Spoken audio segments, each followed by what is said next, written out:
நீங்கள் அத்தனை பேரும் என்னுடைய உடன்பிறப்புகள். தமிழால் உங்களை வணங்குகின்றேன். திருக்குறளை தொடாதவன் தமிழன் இல்லை. திருக்குறளை தொடாதவன் தமிழன் இல்லை. திருக்குறளின் வரிகளை பயிலாதவன் தமிழ் மானம் உடையவன் அல்லன். அப்படி தொட்டு பார்த்து பயின்று பார்த்து ஒரு வரி எழுதியோ பழக்கியோ பார்க்கிறவன் தான் தமிழ் சான்றோர். இங்க இருக்கிற அத்தனை பேருமே தமிழ் சான்றோர்கள் என்பதனாலே நான் புதிய விதமான கடைப்பொருளை கொடுப்பவன் அல்ல, தெரிந்ததை அறிந்ததை மட்டும் பகிர்மானம் செய்து கொள்ள விரும்புகின்றேன். அதுதான் திருக்குறள் தெரிப்புகள் என்கிற தலைப்பை நான் தான் கொடுத்தேன். ஏதோ எண்ணத்தில் எனக்கு தெரிந்ததை சொல்லிவிட்டேன். இப்போது தெரிந்ததை பேசுவேன். திருக்குறளில் சில குறள் அப்படி சொல்வதை விட பல குறள்கள் அப்படின்னு சொல்வதை விட முழுமையாக திருக்குறள் காலத்துக்கு காலம் கிளர் சிந்தனை விளைத்துக் கொண்டிருக்கிற தன்மையுடைய மிகப்பெரிய அரிய நூல். என் மகனோடு ஒரு நாள் உசாவுகிற போது சிறுகை அலாவிய கூழ் என்கிற ஒரு சொல், அந்த சொல்லை சொல்லுகிற பொழுது என் உள்ளத்திலே படிமானத்தில் தண்ணீர் கலந்து ஒரு குழைவு என்றுதான் பொருள் கொண்டேன். அவன் சொன்னான், அப்படி பொருள் கொள்ளக்கூடாது, உணவு என்று சொன்னான்.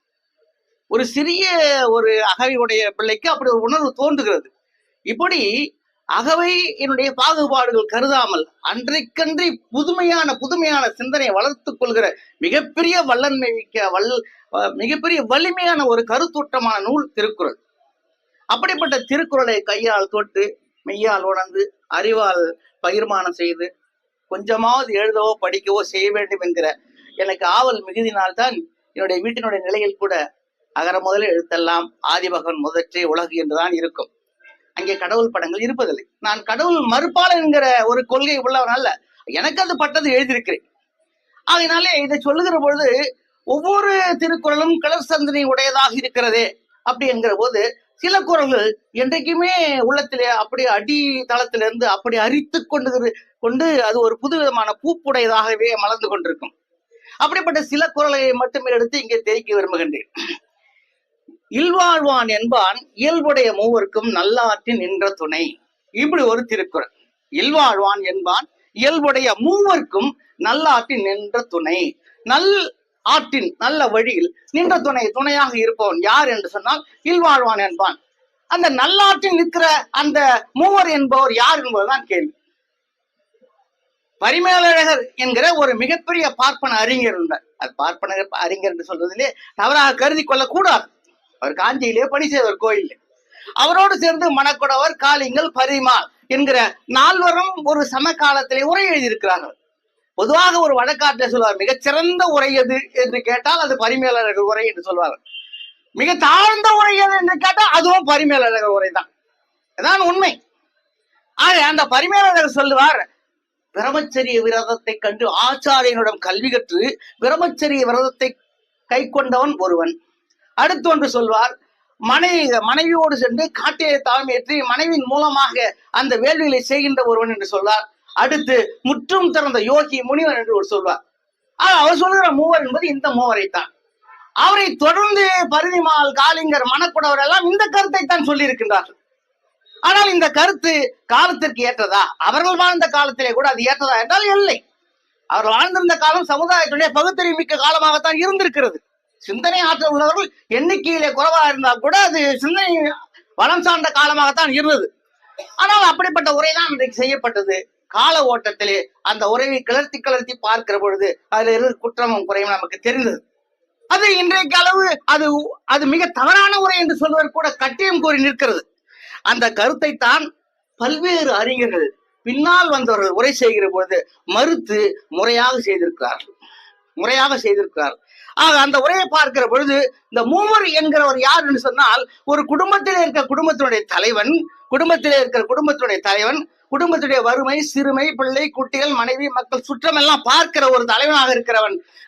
வனப்பிரதேசம் என்று சொல்லுகிற காட்டிலே தவமையேற்றுகின்றனாலும் சரி, முற்றம் திறந்த யோகியாக இருந்தாலும் சரி, ஆச்சாரியனும் கல்வி கற்ற ஆசிரியனாக இருந்தாலும் சரி, இவனுக்கு மட்டுமே தொண்டு செய்து விட்டால் தன்னுடைய மனைவி, தன்னுடைய பிள்ளை, தன்னுடைய சுற்றம், தன்னுடைய பெற்றோர் இதையெல்லாம் யார் கவனிப்பது என்கிற ஒரு கேள்விக்குறியை போட்டால் பரிமேலழகர் செய்த உரையினுடைய தவறு நமக்கு வெளிப்பாடாக தெரிகிறது.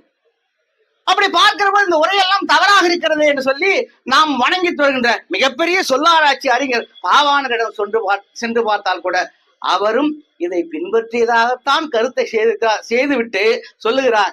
இது பரிமேலழகரையும் மணக்குடவரையும் பரிதிமாலையும் காளிங்கரையும் அந்த உரையை பின்பற்றி வருகிற அதே சூழ்நிலை வள்ளுவர் கூட இந்த கருத்தில் தான் எழுதியிருப்பாரோ என்று நிறுத்தி விடுகின்றார். ஆனால் சரியான விளக்கத்தை அவரும் தராமல் போய்விட்டார். அவர் ஆனா குற்றவாளி என்று சொல்லிக் கொள்ள முடியாது. அதே போலவே வரதராசனார் பல்லாயிரம் படிகள் அவருடைய நூல்கள் விற்றிருக்கின்றன. அவரும் இப்படித்தான் விளக்கம் இல்லாமல் எழுதியிருக்கிறார். இந்த விளக்கங்களை எல்லாம் தாண்டி பார்க்கிற பொழுது மனோன்மணிய சுந்தரம் பிள்ளை சொல்கிறார், வள்ளுவன் செய் திருக்குறளை மறுவர்ணன் உணர்ந்தோர்கள் உள்ளுவரோ மனு ஆதி ஒரு குலத்துக்கு ஒரு நீதி என்று சொல்வார். இப்படி பார்க்கிற பொழுது இவருக்காகவும் அவருக்காகவும் அந்த மூவர் என்பவர் செயல்பாடு உள்ளவர்கள் இல்லை. அதனால மூவர் என்கிறவர் தன்னுடைய குடும்பம் சார்ந்த தன்னுடைய பிள்ளைக்கு, தன்னுடைய பெற்றோருக்கு, தன்னுடைய மனைவிக்கு இப்படி இவர்களுக்கு நல்லதை செய்து குடும்பத்தை வளம் செய்கின்றவன் தான் அந்த இல்வாழ்வான் என்பான். அவன் தான் இந்த இயல்புடைய மூவர் என்று சொல்லி குறிப்பிட்டு காட்டுகின்றார். அந்த குறிப்பீட்டை தான் சிற்பி பாலசுப்ரமணியம், நாமக்கல் கவிஞர் இவர்கள் எல்லாம் சொல்லுகிற பொழுது குடும்பம், சுற்றம், உறவினர்கள் என்று நண்பர்கள் அப்படி என்றுதான் பொருளை சொன்னார்கள். அது கூட ஒரு குழப்பமான பொருளாகத்தான் இருந்தது. ஆனால் அவருக்கு பின்னாலே வந்த இன்றைக்கு வள்ளுவத்திலே கைதேர்ந்தவராக இருக்கிற சென்னை பல்கலைக்கழகத்திலே திருக்குறள் ஆய்வு மன்றத்தினுடைய தலைவராக இருக்கிற மோகனராசு, அண்மையிலே நம்மோடு வாழ்ந்து மறைந்த மிகப்பெரும் பேராசிரியர் கல்விக்கடர் சுந்தர சண்முகனார், அவரை தொடர்ந்து அண்மையிலே இறந்த முதுமணவர் இளங்குவனார், இவருடைய ஆய்வு கருத்துக்களை எடுத்து பார்க்கிற பொழுது அவர்கள் சொல்லுகிற கருத்து தன்னுடைய சுற்றம், தன்னுடைய மனைவி, தன்னுடைய மக்கள் இவர்களெல்லாம் பேணி காக்கின்றதான் இல்வாழ்வான் என்று சொல்லுகிறார். ஆக பரிமேலழகரை நாம் கழித்தல் குறி செய்து எடுத்து வைத்து விட வேண்டும். மணக்குடவரையும் அப்படியே தள்ளிவிடலாம், காளிங்கரையும் பரிதியும் தள்ளிவிடலாம். நாம் வேண்டுமானால் இளங்குவனாரை, பாவாணரை, பெருஞ்சித்திரனாரை, பாவேந்தரை எல்லாம் எடுத்துக்கொள்ள வேண்டும். ஒரு செய்தி, பெருஞ்சித்திரனுடைய மெய்ப்பொருள் உரை நாம் பார்த்திருக்க இன்னும் படித்ததில்லை. அது ஒரு மிகப்பெரிய குறை. அதை படித்து விட வேண்டும். எந்த அளவுக்கு அந்த மெய்ப்பொருள் உணர்ந்து அவர் எழுதியிருப்பாரோ, அவரின் தந்தையை போன்றவர், அதையெல்லாம் படித்தால்தான் உண்மையான அதற்கு ஒரு விடையை நாம், ஒரு கடைசியாக கட்டியம் கூறுகின்ற ஒரு விடையை நாம் காண முடியும். ஆக இயல்புடைய மூவர் என்பவர் பரிதிமால் சொல்கிற போலோ அல்லது பரிமேல் அழகர் சொல்கிற போலோ அல்லாமல் இளங்குமரா சொன்னது போலவும், சுந்தர சண்முகனார் சொன்னது போலவும், மோகனராஸ் ஐயா சொன்னது போலவும் குடும்பம், தன்னுடைய மனைவி, மக்கள், சுற்றம், உறவினர்கள் என்கிற இந்த மூவருக்கு மட்டுமே சொந்தமான, தாய் தந்தை என்பதற்கு மட்டுமே சொந்தமானவன் தான் இல்வாழ்வான் என்பான் என்கிற ஒரு கருத்தை நாம் எடுத்துக்கொள்ளலாம். இல்ல ஒரு செய்தி, இப்படி ஒரு கேள்வியை கேட்கிறோம், இல்வாழ்வான் என்பவன் யார் என்ற ஒரு கேள்வியை கேட்கிற போது திருவள்ளுவரே அதுக்கு விடை கொடுத்திருக்கிறார். அதான் உண்மையான செய்தி. இதற்கு மிகப்பெரிய விருத்தியான விளக்கம் தேவையில்லை என்று கருதுகிறேன். அவர் சொல்லுகின்றார், அறத்தாற்றின் இல்வாழ்க்கை ஆற்றின் புறத்தாற்றி போய் பெறுவதவன். தர்மத்தின் வழியிலே, அறம் என்றால் தர்மம், ஆற்றினால் வழியாக தர்மத்தின் வழியே உன்னுடைய இல்லறத்தினுடைய வாழ்க்கையை நீ நன்றாக செய்யக்கூடிய ஆற்றல் உள்ளவனாக இருந்தால் இதையெல்லாம் தவிர்த்து விட்டு வீட்டிற்கு வெளியே புறத்திலே நின்று நீ என்ன கடமையை ஆற்றப் போகிறாய் என்று வள்ளுவர் கேட்கிறார். இது ஒரு குறுகிய மனப்பான்மை உள்ள பாட்டு என்று சொல்லி எடுத்துக்கொள்ள முடியாது. அப்படி தெரிந்து கொள்கிறான் ஒருவன் அவன் அறிவு ஊனமானவன் என்றுதான் அர்த்தம். இப்ப அறத்தாற்றின் இல்வாழ்க்கை ஆற்றின் புறத்தாற்றி வனப்புறத்தை செய்கிறவன், ஆச்சாரியன் கல்வி கற்ற அந்த ஆசிரியன், முற்றும் திறந்த யோகி போகி என்று சொல்லுவன், அவனுக்கெல்லாம் நீ செய்ய வேண்டிய தொண்டு என்ன இருக்கிறது என்று கேள்வி கேட்கின்றான். அதையெல்லாம் செய்தால் உன்னுடைய மனைவி என்ன ஆனாள், உன்னுடைய மகன் என்ன ஆனான், உன்னுடைய தாய் தந்தையர் என்ன ஆனால் ஒரு கேள்வி போட்டு பாருங்கள். இதுல குழப்பம் மிகும், சண்டை மிகும், வன்மம் மிகும், வளர்ச்சி இல்லாத குடும்பம் தான் போகும். ஆக உன்னை நீ தேற்றி, உன் குடும்பத்தை தேற்றி, உன் பிள்ளைகளை வறுத்து அவர்களுக்கு தேவையான மொழி அறிவு, கல்வி அறிவு, செல்வ அறிவு அனைத்தையும் கொடுத்து நீ வாழ்ந்தால் நீதான் உண்மையான இல்வாழ்க்கை வாழ்வோன் என்கிற ஒரு கருத்து தான் வள்ளுவர் சொல்லுது. அறத்தாற்றின் இல்வாழ்க்கை ஆற்றின் புறத்தாற்றி போய் பெறுவதேவன். இன்னும் ஒரு குறளை விளக்கின்றார், ஆற்றின் ஒழுக்கி அரண் இழுக்கா இல்வாழ்க்கை நோற்பாரின் நோன்மை உடைத்து. நல்ல வழியிலே போய் தர்மத்தினுடைய விளிம்பு மாறாமல் ஆற்றின் ஒழுக்கி அரண் இழுக்கா இல்வாழ்க்கை வாழ்வதென்றால் நோற்பாரின் நோன்பு, நீதான் உண்மையான நோன்புக்கு சொந்தக்காரர் என்று வள்ளுவர் சொல்கிறார். ஆக பரிமேலழகருடைய உரையை தலையில அடித்து சம்மட்டி அடிக்கிறதுக்கு வள்ளுவரே குரல் கொடுத்திருக்கிறார். ஆகையினாலே இந்த குரல் மூலமாக மூவர் என்பவர் யார் என்பது வெள்ளிடை மலையாக நாம் தெரிந்திருக்க வேண்டியதாக இருக்கும். அடுத்து ஒரு குரலை எடுத்துக்கொள்ளலாம். இன்றைய அளவும் அது பிரச்சனையாக ஒரு ஒரு ஒரு ஒரு ஒரு வாதத்திற்குரிய குரலாக இருந்து கொண்டிருக்கிறது. தெளிவு நமக்கு ஏற்படுகிறது. ஆனால் அது வாதத்துக்குரிய பல்வேறு நிலையிலே பேசுகின்ற பொருளாக இருக்கிறது. அறத்தார் இதுவென வேண்டா, சிவிகை பொறுத்தானோடு ஊர்ந்தான் இடை. பொறுத்தான் தூக்கி சுமக்கிறவன், ஊர்ந்தான் உள்ளே உட்கார்ந்திருக்க. இதுதான் சிவிகை பொறுத்தான். மிக ஒப்பனை செய்யப்பட்டிருக்க ஒரு பல்லக்கிலே பொறுத்தான் சுமந்து கொண்டிருக்கிறவன், ஊர்ந்தான் உள்ளே அமர்ந்திருக்கிறவன். இந்த இருவரை வைத்து அறத்தின் ஆறு, தர்மத்தின் வழி இது என வேண்டா என்று ஒரு குரல். இது அதே பரிமையாளர் செய்திருக்கிற மிக ஒரு மூடத்தனமான உரை. அதே மணக்குடவர் காளிங்கர் பரிதிமால் என்கிற நால்வரும் செய்திருக்கிற மூடமான உரை. உள்ளே உட்கார்ந்து இருக்கிறவனும் சரி, சுமந்து கொண்டு இருக்கிறவனும் சரி, இந்த கருத்தளவிலே பார்க்கிற பொழுது புண்ணியத்தை செய்தவன், தர்மத்தை செய்தவன், நல்லதை செய்தவன், வாழ்வாங்க வாழ்வதற்கான வழிமுறைகள் எல்லாம் சமுதாயத்தை கற்றுக் கொடுத்தவன் உட்கார்ந்து கொண்டு போகிறான். பாவத்தை செய்தவன், புண்ணியத்தை இந்த மீறியவன், பிறரை அழித்தவன், கெடுத்தவன், போனவன் என்றெல்லாம் கங்கண கட்டி கொண்டு அப்படியே அந்த அவருடைய கருத்துக்களை அழித்துக் கொண்டிருந்தவன் தான் சுமந்து போகிறான் என்று இரண்டு வேறு செய்திகளை சொல்வார். ஆக இதை வைத்து பார்க்கிற பொழுது இது எப்படி தர்மத்தின் வழியாக இருக்க முடியும்? அப்ப வள்ளுவர் அறத்தாறு இது என்ன வேண்டா அப்படி சொல்லாதே அப்படி சொல்லிட்டார். சிவிகை பொறுத்தானோட ஊர்ந்தானே, தூக்கிட்டு போறோம் உட்கார்ந்துட்டு போறோம் எல்லாம் ரெண்டு பேரை வச்சு பார்த்து இதுதான் தர்மத்தின் வழி என்று சொல்ல வேண்டாம் என்று சொல்லுகின்றார். அப்படியானால் இந்த நால்வர் உரையை நாம் கழித்தல் கணக்கு போட்டு முன்னது சொன்னது போல தள்ளிவிட வேண்டும். மிகச்சிறந்த உரையாக இருந்தாலும் சரி, மிக கேடுகட்ட உரையாக இருந்தால் பரிமையாளரை தள்ளி வைத்து விட வேண்டும். அப்படியானால் 10,000 பணிகள் வித்த மூவா என்ன சொல்கிறார் என்று பார்த்தால் அவர் கூட இந்த கருத்தின் அளவில் வள்ளுவர் இப்படித்தான் சொல்லியிருப்பார் என்று சொல்லியிருக்கிறார். அவர் கூட தெளிவான உரையை தரவில்லை. அப்படி தரவில்லை என்பதனாலே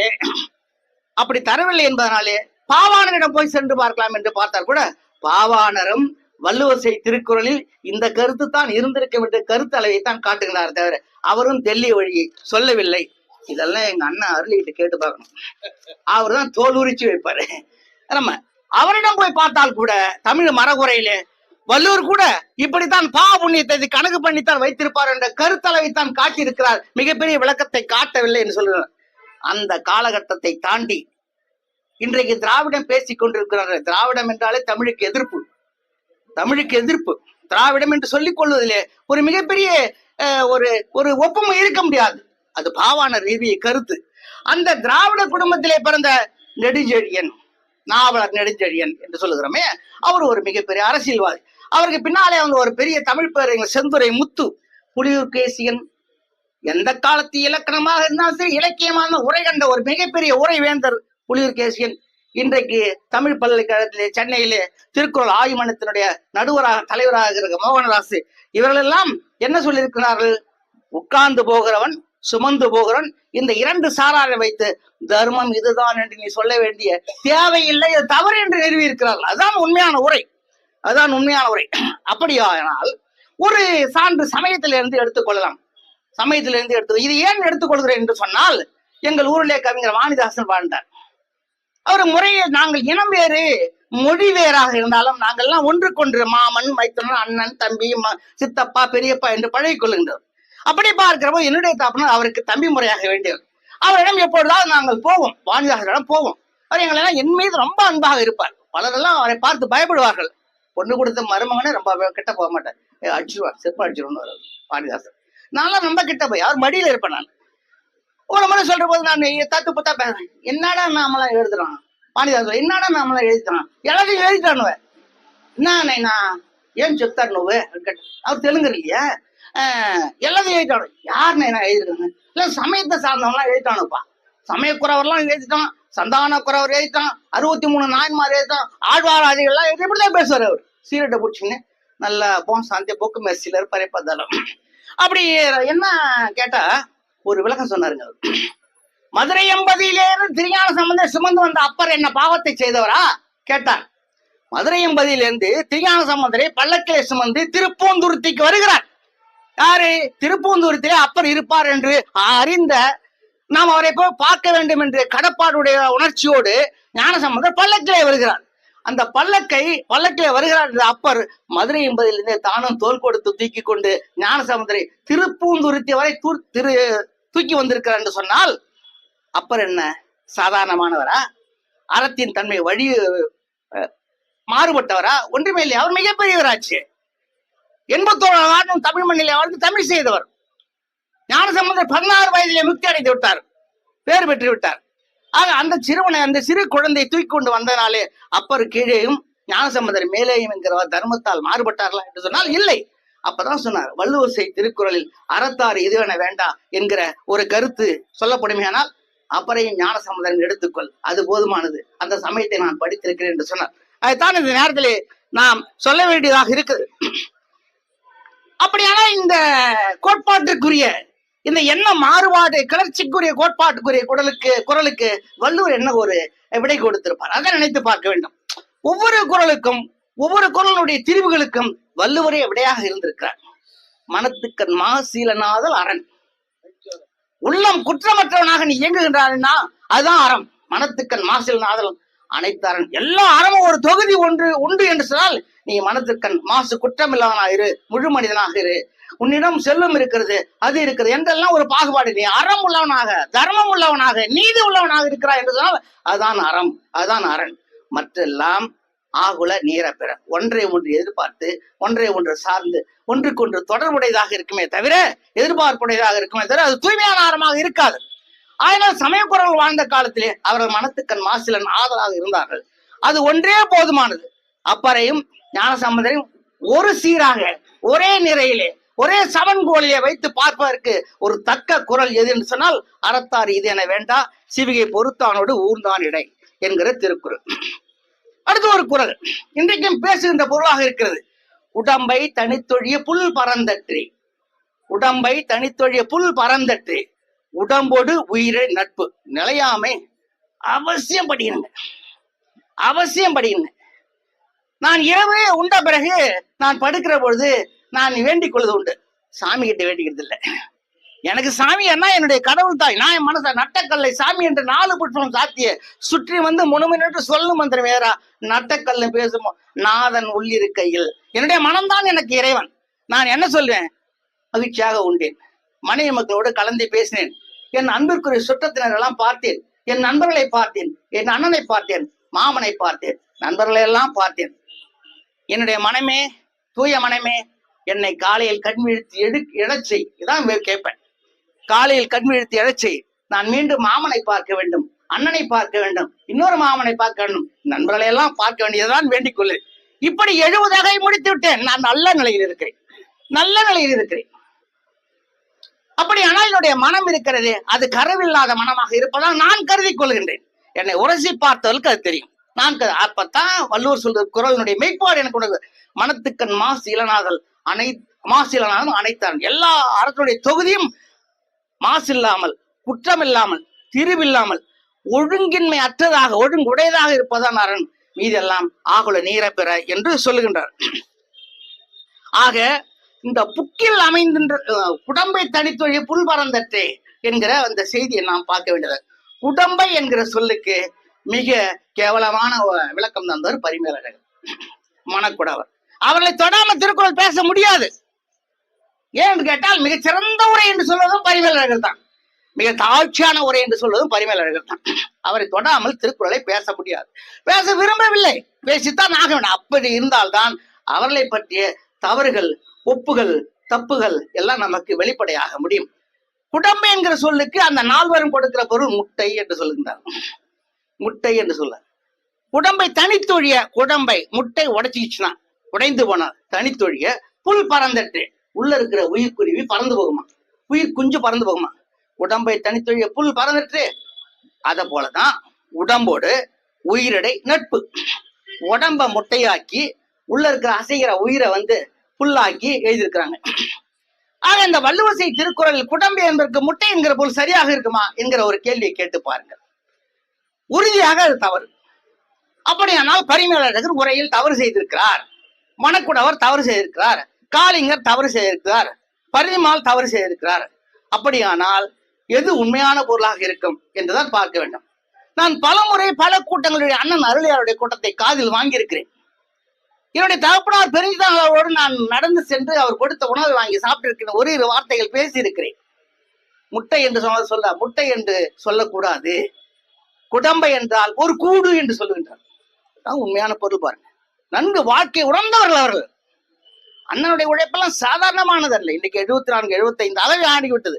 அவருடைய உயிர் மூச்சு அணு திறல் ஒவ்வொன்றும் தமிழிய கோட்பாடு தன்மை வெளிக்கொணர வேண்டும் என்பதற்காகத்தான். அவர் பல கூட்டங்களில் பேசும்போது நான் பார்த்திருக்கிறேன். மிக சிறப்பாக, மிக தெல்லியதாக, மிக அரிதாக பேசுவார். குடம்பை என்கிற சொல் முட்டை என்கிற பொருள் சார்ந்ததல்ல, அது கூடு என்று சொல்வார். அப்படியான கூட்டில் இருந்து பறவை போயிட்டா இரவு வந்து தங்காதா என்கிற ஒரு கேள்வி வரும். கூட்டில் இருந்த பறவை வெளியே பறந்து போய்விட்டால் இரவில் வந்து தங்காதா, முட்டையிட்டால் அடைகாக்காதா, பிறகு அதனுடைய இனவிருத்திக்கு பிறகு மறுபடியும் அதே கூட்டிலே வாழாதா என்று சொன்னால் ஒரே ஒரு சின்ன கோட்பாடு மட்டுமே அதில் குறுக்கீடாக இருக்கு. ஒரு பறவையானது முட்டையிட்டு குஞ்சு பெருத்து அந்த குஞ்சுகளை எல்லாம் வளர்த்து வெளியிலிருந்து இறையெல்லாம் தேடிக்கொண்டு வரும். அந்த தேடிக்கொண்டு வந்த இறையை குஞ்சுகளுக்கு கொடுக்கும். குஞ்சுகள் சிறகடித்து பறக்கிற அந்த சூழல், பறக்கிற அந்த வன்மை பெற்றவுடன் திரும்பி அந்த தாய்ப்பறவை கூட்டிற்கு வருவதில்லை. அதான் நுட்பம். அப்படி குஞ்சுகள் வளர்ந்து இறை தேட போகிற போது தாய்க்குருவி எல்லாம் சிறக்க முளைச்சிடுது. அதை பார்த்தோம் கிராமத்துல பேசுறம, தாய்க்குருவி திரும்பி அங்க வருவதில்லை. ஆகையினாலே உடம்பு என்கிற கூட்டிலே இருந்து நம்முடைய ஆற்றலானது, மானுட உருவமானது, மனிதனாக இருப்பது, ஆணாக இருந்தாலும் சரி பெண்ணாக இருந்தாலும் சரி, தன்னுடைய உடலை வளர்த்து தன்னை சார்ந்தவர்களையும் வளர்த்து விட்டு அனைவரையும் ஒருநிலைப்படுத்தி விட்ட பிறகு அது தாட்சியாக இருக்கலாம், முயற்சியாக இருக்கலாம், இருந்திருக்கலாம், இல்லாமல் இருக்கலாம், கல்வி இருக்கலாம், இல்லாமல் போகலாம், செல்வம் இருக்கலாம், இல்லாமல் போகலாம். ஆக வளர்த்து விட்ட பிறகு நம்முடைய உடலிலிருந்து உயிர் பிரிகிற காலம் ஒன்று வரும். நம்முடைய உடல் கூண்டிலே இருந்து உயிர் பிரிகிற காலம் ஒன்று வரும். தாய்ப்பறவை போல அந்த கூட்டிலிருந்து உயிர் போய்விட்டால் மீண்டும் எப்படி தாய்ப்பறவை கூற்றுக்கு வராதோ அதே போல நம்முடைய உயிரும் இந்த உடம்புக்குள் வராது. அதான் வள்ளுவசை திருக்குறளுடைய நுட்பம். குடம்பை என்பதற்கு முட்டை என்று பொருள் முட்டையான விளக்கமே தவிர அது நல்ல மூதறிஞன் சொல்ல விளக்கம் இல்லை. அப்படியானால் பரிமையாளர்கள் நாம் ஒரு தட்டி விட வேண்டியதுதான். ஆக இந்த குறளை செய்த இதுக்கு பொருள் சொன்ன பெருஞ்சிதனாரை வாழ்த்துவோம், அருளியை வாழ்த்துவோம். உண்மையில்லை, பசப்புதலுக்காக இல்லை, இது உண்மை. ஒரு வாழ்வினுடைய ஒரு தன்மை ஒழுகலாறு எது என்று சொன்னால் பெருஞ்சிதனார் கற்றுக்கொள்ள வேண்டும். அவரை போல ஒரு ஈகியா வாழ்ந்த ஒரு கவிஞனை பார்க்கவே முடியாது. பாவேந்தர், பாரதிதாசன், வாணிதாசன் ஒன்றாக வாழ்ந்தவர்கள், ஒன்றாக உண்டவர்கள், ஒன்றாக படுத்து உறங்கியவர்கள், பேசியவர்கள். ஆனாலும் அவரெல்லாம் வாழ்க்கையிலே ஒரு சுவையை எதிர்பார்த்தவர்கள், ஒரு வளத்தை எதிர்பார்த்தவர்கள். தவறாக சொல்வார்களே, உணவு முறைகளை இப்படித்தான் இருக்க வேண்டும் சொன்னது. பெருஞ்சித்தனாருடன் பழகி நான் சொல்லுறேன், எல்லாம் இருக்கும். ரசம் ஊதன சோறு கூடியம்மா, நான் ரசம் ஊதன சோறு கொடு. திருக்குறள் பெருமாள் வீட்டுல கேட்பாரு. அந்த அம்மா உள்ள போய் பானையில சட்டியில எல்லாத்தையும் எடுத்தாந்து கொண்டாந்து ஒரு சோத்தை வடிச்சு கொண்டாந்து வைக்கும். பெருஞ்சித்தனுடைய பிள்ளைகளோட நானும் போவேன். உட்காந்துவாரு வாசல்ல, ஒரு பெரிய தட்டு, அந்த தட்டுல சோறை கொட்டி அவர் எப்ப பார்த்தாலும் தண்ணி சாறு கேட்பாரு. இது நேர்ல பார்த்தது, அது ரொம்ப பிடிக்கும் அவருக்கு. அதை ஊத்தி பெரட்டி இந்த சாப்பிடு, பொண்ணு கொடுப்பாரு, பிள்ளை கொடுப்பாரு, எனக்கும் கொடுத்துருக்காரு. பாருங்க, மிகப்பெரிய பேரறிஞர். ஆனா அவரை தூக்கி கொண்டாட மறந்து விட்டு இருக்கிறோம். நாம அவரை பற்றி பேச மறந்து இருக்கிறோம். ஏன்னு கேட்டா அவர் ஒரு ஒற்றை தமிழ் மகன், மானத்தமிழன், ஒற்றை தமிழ் மகன். உள்ளவரை உள்ளத்தை அற்றை தமிழ் தாயங்கு ஆட்சி செய்யும் வரை எற்றைக்கும் எவரிடத்தும் எந்த நிலையில மற்ற இனத்தார்க்க மண்டியிடாத தமிழன் அவர். மண்டியிட்டால் பெற்றவர் மேலையும் பிறப்பின் மேலையும் என்று சற்றே தயக்கமின்றி சாற்று என்று சொன்னார். உன்னுடைய தாய் தந்தை எல்லாம் கற்பான நெறி உள்ளவர்களா என்பது எனக்கு ஐயப்பாடாக இருக்கிறது சொன்ன ஒரு மாபெரும் மானக்கவிஞன் பெருஞ்சித்தனார். அந்த வரிகளை எல்லாம் எடுத்து பார்க்காமல் விட்டுவிட்டு அவர் சொன்ன ஒரு விளக்கம், குடம்பை என்பது கூடு என்கிற பொருள்தான், கூண்டு என்கிற பொருள்தான் என்கிற பொருள். ஆக பெருஞ்சித்தனாருடைய அவருடைய கோட்பாடுகளும் வாழ்க்கை முறைகளையும் எடுத்து பார்க்கிற பொழுது இந்த இரண்டு குறள் அவருக்கு பொருத்தமான இருக்கிறது என்று நான் சொல்லுவேன். உடம்பை தனித்தொழிய புல் பறந்தற்ற நிலையாமை. அடுத்து புக்கில் அமைந்தின்று கொள்ளோ உடம்பினல் துச்சில் இருந்த உயிர்க்கு ஒரு திருக்குறள். புக்கில் அமைந்தின்று கொள்ளோ உடம்பினல் துச்சில் இருந்த உயிர்க்கு. புக்கில் புது ஊடு, அமைந்தின்று கொள்ளோ இன்னைக்குதான் கொடுத்து நம்ம போயிருக்கிறோம். புக்கில் அமைந்தின்று கொள்ளோ, இன்றைக்கு தான் புது வீட்டில் நாம் குடிபுகுந்திருக்கும். எப்படி உயிரானது, ஆன்மா என்கிற ஒரு சிறு துண்டானது நம் உடம்பில் புது வீடு கிடைத்திருக்கிறது என்று குடிபுக வந்திருக்கிறதாம். உயிர் என்பது ஒரு மானுட கூற்றுக்குள்ள குடிபுக வந்திருக்கிறதாம்.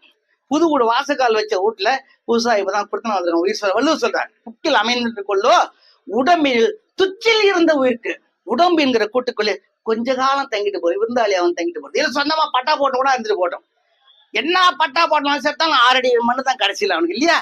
அதான் சொல்றாரு, புக்கில் அமைந்து கொள்ள உடம்பில் துச்சில் இருந்த உயிர், இருக்க போகிற உயிர், இனி இல்லாமல் போகிற உயிர் என்று வள்ளுவர் சொல்லுகிறார். ஆக இந்த முக்காலத்துக்கும் தேவையான ஒரு உணர்வை காட்டிருக்க வள்ளுவர். ஆக இந்த திருக்குறளும் உடம்பு என்கிற திருக்குறளும் பெருஞ்சித்தனாருக்கு சால பொருந்தும். அது எப்படி என்று கேட்டால், அவர் அருமையான ஒரு பாட்டு ஒன்று சொல்றார். என்றும் நினைத்திரு சொல்லுவார் பெருஞ்சித்தனார், என்றும் நினைத்திரு இந்நிலம் பெரிது, என்றும் நினைத்திரு இந்நிலம் பெரிது, குன்றமும் வானம் கோடி ஆண்டுகள் நின்று நினைத்திடும். என்றும் நினைத்திரு இந்நிலம் பெரிது, குன்றமும் வானம் கோடி ஆண்டுகள் நின்று நினைத்திடும். நீயோ அழிபவன். இத மாதிரி ஒரு கவிஞர் எழுதிட்டானா நினைச்சு பார்க்கணும். நீயோ அழிபவன் என்றும் இருப்பதா இருமாந்து விடாதே. ஏன்னா குடம்பை தொழித்துடைய ஒரு நாள் புல் பறந்து போகும், புக்கில் அமைந்த உயிர் ஒரு நாள் துச்சில் இல்லாமல் போய்விடும். இந்த திருக்குறளுக்கு உதாரணமாக, ஒரு நாள் உன்னுடல் உலகில் அழியும், திருநாள் போல திரிந்த வாழ்வலாம் இருளில் மூழ்கும். திருநாள் போல திரிந்த வாழலாம் இருளில் மூழ்கும், இல்லாமல் போகும்.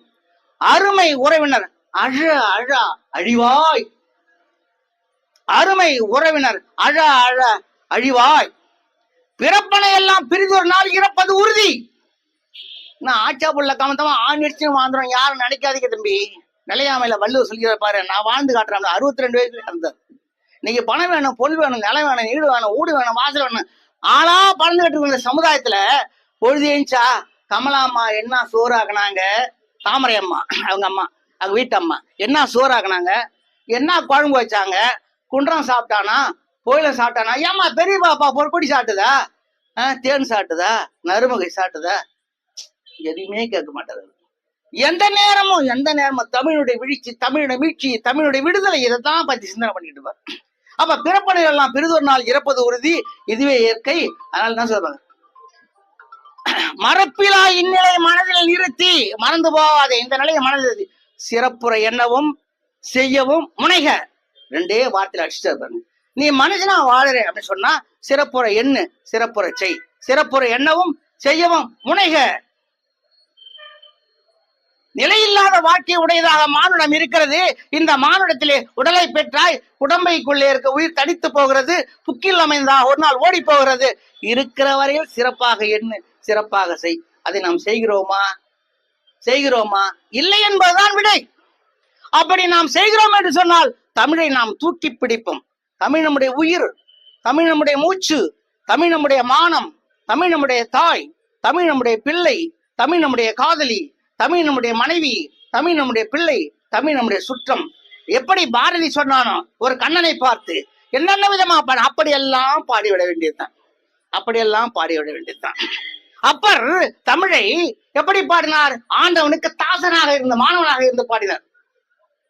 ஞானசம்பந்தர் தமிழை எப்படி பாடினார்? ஆண்டவனுக்கு பிள்ளையாக இருந்து பாடினார். மாணிக்காசர் எப்படி பாடினார்? ஆண்டவனுக்கு காதலியாக இருந்து பாடினார். சுந்தரர் எப்படி பாடினார்? ஆண்டவனுக்கு நண்பனாக இருந்து பாடினார். ஒவ்வொரு விதமான வாழ்க்கையுடைய படிமானங்களிலே உள்ளே வாங்கி கொண்ட சமயக்குறவர்கள் தமிழைத்தான் முன்னிறுத்தினார்.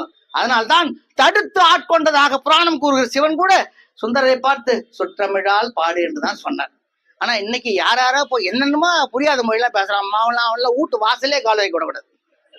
ஆமாங்க, வீட்டு வாசல்லே கால் வைக்க விடக்கூடாது. வந்தா குடும்பம் தாய்ச்சிருவான். எந்திரம் வாங்க, மந்திரம் வாங்க, 18,000 20,000 செலவு வச்சிருவான். அந்த கோயில்ல போய் இந்த கோயில் 10,000 கார் அமுத்திட்டு போ, விபூதி பட்டில தான் எடுத்தாரு வீட்டுக்கு, வேற ஒன்றும் கிடைக்காது. 10,000 கார் வச்சுட்டு போவேன். குங்குமம் விபூதி அது நம்ம வீட்டுல இருக்குதுயா. என் முன்னாடி கும்பிடுறா, எங்க அம்மா கும்பிடுறாங்க இல்லையா, என்னுடைய அக்கா கும்பிடுறாங்க, தங்கச்சி கும்பிடுறாங்க, அண்ணன் கும்பிடுறான். நான் என்ன கோயில்லாம் அவங்க கூடலாம் மனசுலாம் பேச மாட்டேன். நான் 10,000 15,000 செலவு பண்ணுவேன். போனா கோயில்ல போய் சிற்பங்கள்லாம் எப்படின்னு தடவி பார்ப்பேன். இதுதான் ராஜராஜ சோழன் வச்சுதான். அதான் ராஜராஜ சோழன் ஒரு மகட்டன் சொல்லுவேன் நான் சமயத்துல. இதை நான் சொல்லங்க, நன்னன் சொல்ற ஒரு கூட்டத்துல என்ன சொன்னா, நான் கேட்டேன். மன்னன் தான் எங்க பழைய கவிஞர் வீட்டுக்கு வருவார். என்னங்க ஐயா நான் சொல்றேன், டேய் நல்லா கேளு. நான் சென்னை பல்கலைக்கழகத்துல பாடம் எடுக்கிற போது மாணவர்லாம் நன்னன் வந்து பாடம் நடத்தா போறோம், ரொம்ப அழகா இருக்கும், ரொம்ப சிறப்பா இருக்குன்னு சொல்லுவான். எப்படிங்க நீங்க ஒரு முற்போக்கு கவிஞர், மிகப்பெரிய ஆய்வாளர், முனைவர் பட்டம் பெற்றவர், நீங்க ஆசிரியருக்கெல்லாம் ஆசிரியர், 4 தலைமுறையா வாத்தியாரா இருக்கிறீங்க. அப்படிலாம் பாக்குறப்ப எப்படி நீங்க ஒரு புரட்சிக்காரர், எப்படி பெரியார் கொள்கை உள்ளவர், எப்படி நீங்க வந்து சிறப்பா இருக்கலாம் அப்படின்னு. என்னுடைய சிறப்பு எப்படி தெரியுமா? சமய இலக்கியங்கள் தான் விரும்பி எடுப்பேன். நான் சொல்ற பாருங்க, அவரு சமய இலக்கியங்கள் தான் விரும்பி எடுப்பேன். அந்த சமய இலக்கியங்களை பக்தி பெருக்கோட, எனக்கு பக்தி இருக்குதோ இல்லையோ, பக்தி பெருக்கோட அந்த பையனுக்கு சொல்ற போது கண்ணீர் மல்குவாங்க. எனக்கே நெகிழ்ச்சி வரும். ஏன்னா அத கோயிலா பார்க்கல, சாமியா பார்க்கல, கடவுளா பார்க்கல, நான் என்னுடைய தமிழா பார்த்தேன்னு சொல்லுவேன். என்னுடைய தமிழா பார்த்தேன்னு சொல்லுவார். நீங்க உண்மையிலே சுந்தரனுடைய தேவாரத்தை எடுத்து படிச்சு பாருங்க, திருப்பாட்டு அங்கதாங்க இருக்கு தமிழ். இதை வாணிதாசன் சொன்னாரு. சரி, நான் சொன்னேன், என்னங்க ராயராஜன் இப்படி பண்ணிட்டான், போயிட்டான், கோயிலா கட்டி கட்டி இந்த பக்கம் வச்சுட்டான். அடா போடா, இருந்த செல்வத்தெல்லாம் அவனை தாண்ட குடிசேர் பண்ணான்னு ஒரு நாள். எங்க பேசுறாரு? புதுச்சேரியில மேரி ஹால்ல ஒரு விழாவில பேசுறாருங்க, வாணிதாசன் விழாவில. ஏங்க இப்படி சொல்றீங்க? ஆமாம்பா, குனிஞ்சு போட்டான், கல்லணை கட்டினா, கரிகால் சோழன், நாட்டுல வளம் பெருகுச்சு, நெல்லு விளைஞ்சது, சோட்டால் மடையடைக்கும் சோழ வள நாடுன்னு பேர் வந்தது, எல்லாரும் வயிறார உண்டான். இவன் சேர்த்து வச்சுட்டு போன பாரு எல்லாத்தையும். இந்த பையன் வந்தா பூரா கோயில் கட்டி செதுக்கி வச்சுட்டான், ஜனங்கள பஞ்ச பராரி ஆக்கிட்டான். அப்ப யாரா பெரியவன் கேட்டேன், கரிகால் சோழன் தான். அதனால தான் சொன்னேன் ராஜராஜன் தப்பானவன் அவர் சொன்னார். இந்த கருத்து பெருஞ்சார் உடன்பாடு, இந்த கருத்து எங்க அண்ணனுக்கு உடன்பாடு, இந்த கருத்து வாணிதாசன் உடன்பாடு, இந்த கருத்து பாவேந்தருக்கு உடன்பாடு, இந்த கருத்து நன்னனுக்கு உடன்பாடு. இப்ப நான் சொன்ன கருத்து இப்படிக்கு நன்னன், வேலாயுதம் இல்லை. இதை பார்க்கிற பொழுது நம்ம திருக்குறள்ல வந்து இது போல வந்து பேசிக்கொள்ளக்கூடிய கருத்துக்கள் நிறைய இருக்குதுங்க, நிறைய இருக்கிறது. நான் முதல்ல சொன்னேன், இருவேறு உலகத்து இயற்கை, திருவேறு தெல்லியராதல் வேறு. உலகம் இருக்கிறதே 2 நிலைகளை கொண்டது. அறிவு நிலை என்று பார்க்கிறது 2 விதமான பகுப்பாய் நிலைகளை கொண்டிருக்கிறது. ஒன்று திரு, மாடு இருக்கும், மண் இருக்கும், கண் இருக்கும், பணம் இருக்கும், எல்லாம் இருக்கும், பட்டு இருக்கும், பகட்டு இருக்கும், எல்லாம் இருக்கும். அது திரு. அறிவும் சேர்ந்து இருக்கும், கல்வியும் சேர்ந்து இருக்கும், நல்ல உத்தியோகம் இருக்கும், எல்லாம் இருக்கும். சரி, பார்த்தா வள்ளுவர் அதே சொல்ற மீண்டும், நுண்ணிய நூல் பல கற்பினும் மட்டும்தான் உண்மை அறிவியை மிகும்னு சொல்றாங்க. நீ எவ்வளவுதான் படிச்சவன் வந்தாலும் சேர்த்தான், நீ எவ்வளவுதான் பெரிய ஆளாதான் சேர்த்தான், நீ எவ்வளவுதான் பெரிய பேச்சாளியாக இருந்தாலும் சேர்த்தான், நீ எவ்வளவுதான் பெரிய அறிஞனாக இருந்தாலும் சேர்த்தான், உன்னை விட ஒரு மீத்திரமான அறிஞன் இந்த மண்ணில இல்லை என்று கூறக்கூடிய அளவுக்கு பெருமை உள்ளவராக இருந்தாலும் சேர்த்தான். வள்ளுவர் சொல்றாரு, உன்னுடைய அறிவு இருக்குது பாரு, அந்த அறிவுடைய நுண்மை, அந்த அறிவுடைய மென்மை, அந்த அறிவுடைய தன்மை மனசுக்குள்ள இருக்குது, அதுதான்டா வேலை செய்கின்றது. உண்மை அறிவை மிக மனத்துக்குள்ள இருக்கிற அந்த நுட்பமான அறிவுதான் வேலை செய்யும். அப்ப இவன் படிச்சு என்ன பண்ண, படிச்சோம் சொன்னா பாரு, மகட்டத்தனமானதான், படிக்கானுக்கு உனக்கு வித்தியாசம் சொல்றமா இல்லையா?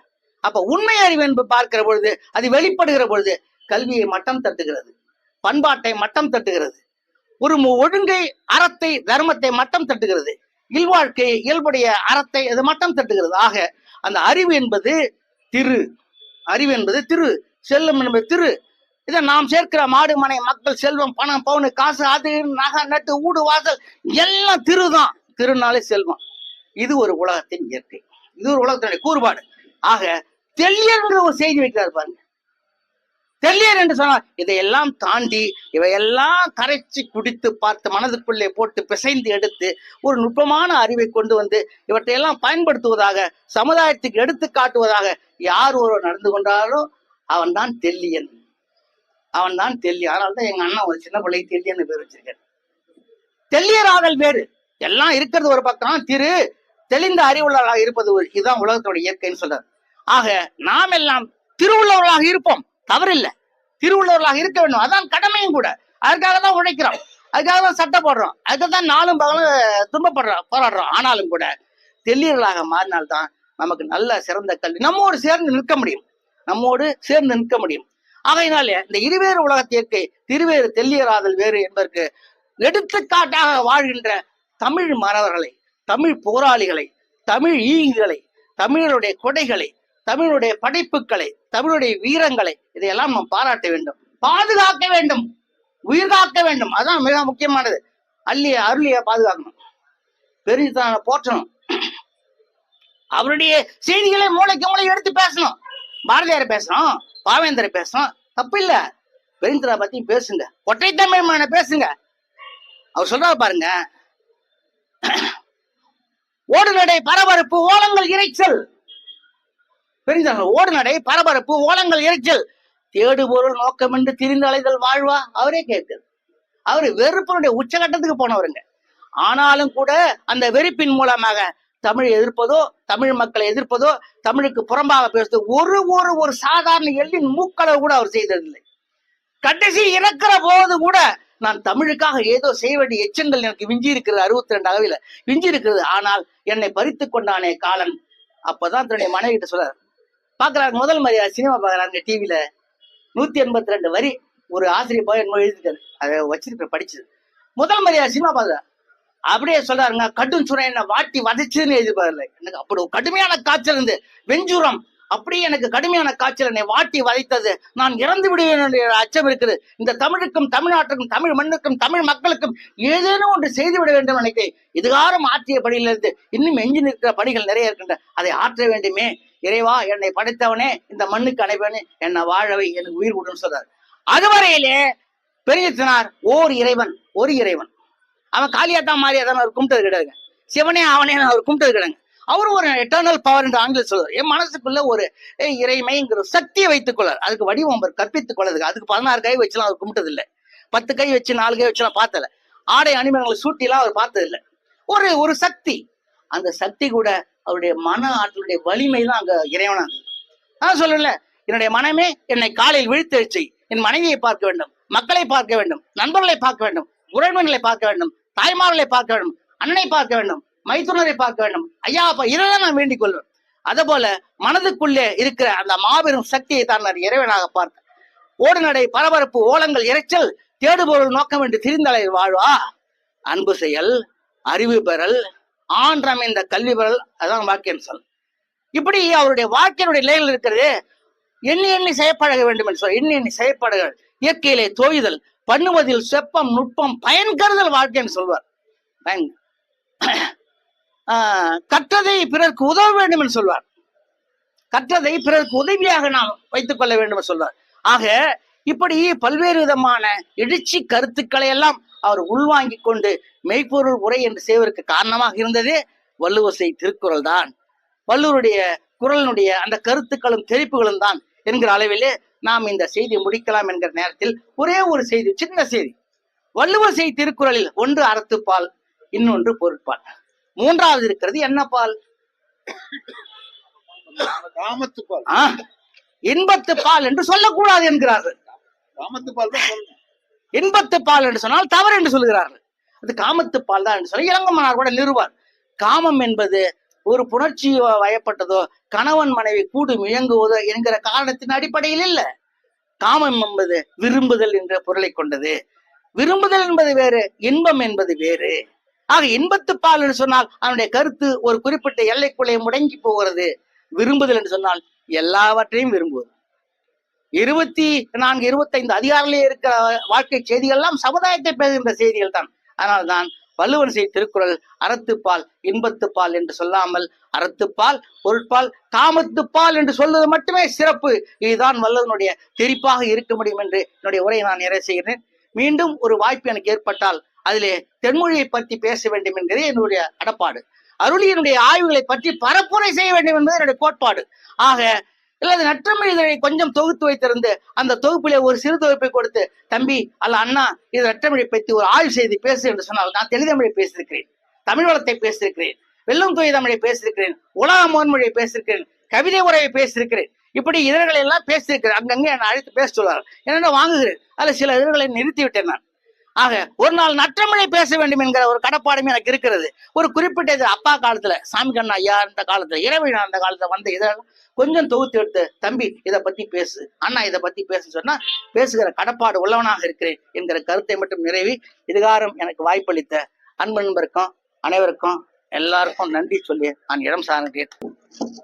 ஒரு சிறப்பான சொற்பொழிவு.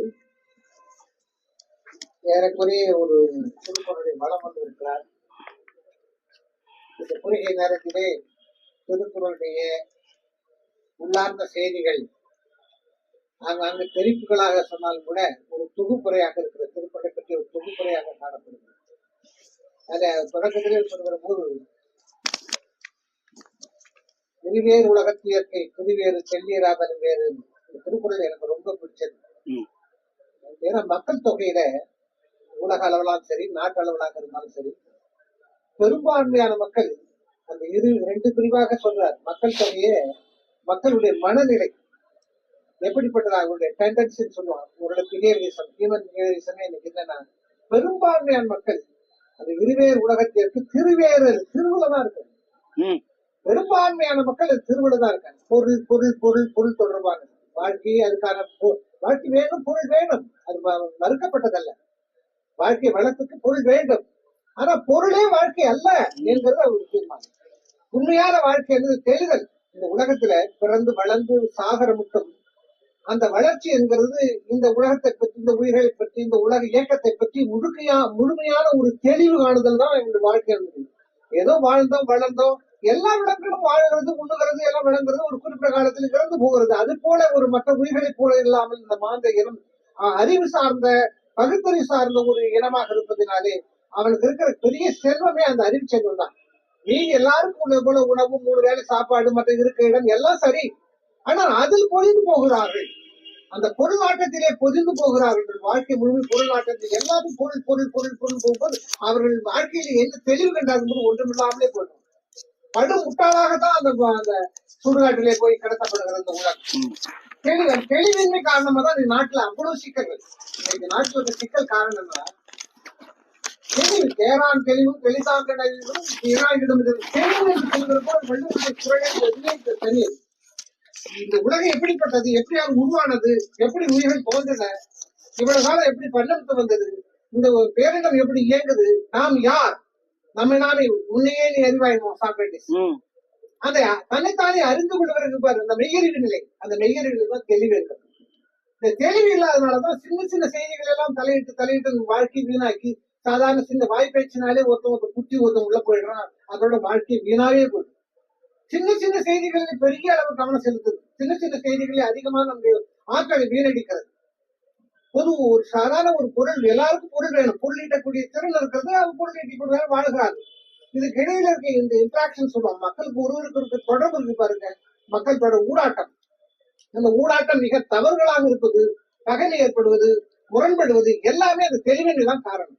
நான் சொல்றது தந்தையா இருக்கலாம், பிள்ளையா இருக்கலாம், வேற கூட இல்லை. தான் பெற்றெடுத்த பிள்ளையை தனக்கு முரணாக ஆவது காரணம் தெளிவின்மை தான். அவனை பற்றி தெளிவு இவருக்கு இல்லை, இவரை பற்றி தெளிவு அவனுக்கு இல்லை. எத்தனை குடும்பங்கள் எவ்வளவு சிக்கல் இருக்கிறது. எல்லா நிலைகளிலும் தெளிவு இருக்கட்டும். இயற்கையின் கூறுகளை அடைவது எக்ஸிஸ்டன்ஸ் சொல்லுவாங்க. இருத்தல் நிலை என்ன உலகம் உண்மையிலே என்ன இருக்குது, என்ன நிலைப்பாடு உடையது, என்ன இருத்தலாக இருக்கிறது என்ற உண்மையை புரிந்து கொள்வதுதான் அந்த தெளிவு. அது அறிவு தெளிவு, நுட்பமான அறிவு தெளிவு தான் அந்த தெளிவு என்ற ஒரு சொல்லால குறிப்பிடுது. எனவே இருவேறு உலகத்திற்கு திருவேறு சொல்கிறார். இப்ப நமக்கு சில நேரத்தில் நம்ம பொதுவாகவே என்னை பார்க்கிற போது முரண்பாடாக இருக்கும். உறவினர்கள் கூட்டாளர்கள் இவங்க மட்டும் ஏன் இப்படி இருக்கிறான், எல்லாரும் செய்யற மாதிரி இல்லை, நம்ம தனியா இருக்காங்க. எனக்கு தெரிஞ்சு போச்சு, இது சரியா, இது சரியில்லையா, இது ஒழுங்கு இல்லையான்னு எனக்கு தெரிஞ்சு அதுல இருந்து எதோ எப்படியெல்லாம் என்னை இந்த மூடநம்பிக்கை கவுத்து வச்சிருந்தார்கள் சின்ன பொழுதுல, அதுல இருந்து நான் உடைச்சிக்கிட்டு வெளியில வந்து பாக்குறேன். இது சரியில்லையே, இது சரியில்லை, இது சரியில்லையேன்னு பாக்குறேன். ஒன்று எண்ணி பாக்குறப்ப எனக்கு படுது. நான் எப்படி மறுபடியும் போய் அந்த குட்டையில அணுக்குட்டையில விட முடியும்? ஆனா நான் முரணாகத்தான் தெரியும். தெளிவில்லாதவர்களுக்கு அந்த திருவேறு உலகத்திற்கு திரு தொடர்பாக இருக்காரு. அவர்களெல்லாம் என்னை பார்த்தா முரணதான் இருக்காங்க. தெளியவர்களுக்கு என்ன புரியும்? தெளியவர்களாக இருப்பவர்கள் என்னை உணர்ந்து கொள்ள முடியும். ஆனா பொருள் விருப்பம் உடையவர்கள், பொருளாட்டம் உடையவர்கள் என்னை புரிந்து கொள்ள முடியாது. ஆனால் பொருளாட்டம் உடையவர்கள் என்னால் விலை கொள்ள முடியும், அவர்கள் என்னை விலை கொள்ள முடியும். இப்படிதான் இருக்குது. இருக்கிற சிக்கலே இதான். மிக சிறுபான்மையராக இருக்கிறார்கள் தெளியவர்கள். உலகத்திலே சிறுபான்மையரானவர்கள் பொருட்தொடர்பான ஈடுபாடுகள் அதிலே இருக்கிறவங்க பொது உலகத்திலே நாட்டமுடையவர்கள் தான் பெரும்பான்மை இருக்கு. இதனாலதான் உலகத்துல பெரிய சிக்கல்களே உங்களாது. அரசியல இருந்து பொது வாழ்க்கையில, தனி வாழ்க்கையில இருந்து எல்லா வகையிலும் சிக்கல் அந்த தெளிவின்மை தான் காரணம். அது அருமையான திருக்குறளை முன்வைத்து இந்த திருக்குறள் சொற்பொழிவு மிக சிறப்பாக இருந்தது. நம்ம அனைவரும் நன்றி கூறுவோம்.